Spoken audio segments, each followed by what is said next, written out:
هو انتوا شايفين الشباك الجميل ده؟ تحفة صح؟ شكله جميل اهو. لا ده الكلام ده من بعيد، الشغل ده شغل جاهز. طب تعالوا كده نتفرج. بصوا كده الزاوية،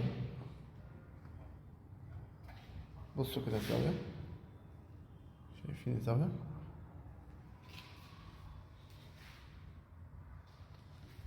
بصوا الخبطات، خبطة يمين، وفي الغالب الشغل ده بص كمان اللوك، تفتيح أكبر من اللوك أهو، شايفين يمين وشمال. وده من أرخص اللوكات. احنا لما بقول لكم مفيش حاجة اسمها أقل سعر وأعلى جودة انتوا ما بتصدقوناش. طيب بص كده، دي خبطة من الخبطات. الألمونيا خفيفة جدا، ماشي؟ الألمونيا خفيفة جدا جدا بمعنى الكلمة، ولا في كاوتشات ولا غيره. يعني حتى الكاوتشات بص عاملة ازاي، وده من أسوأ أنواع الكاوتشات اللي راكبة.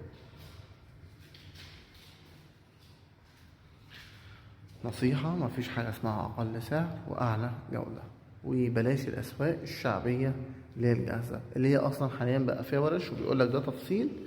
هو مش تفصيل، هو بيشتغل بخامات شعبية. مش مصدقيني؟ جايبين أوكل أهي،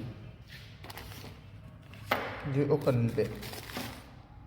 أنا بركبها في السعد فقط مش في البيس، وأرضى أنواع المفصلات. خدوا بالك يا جماعة عشان محدش ينصب عليه بعد كده. السلام عليكم.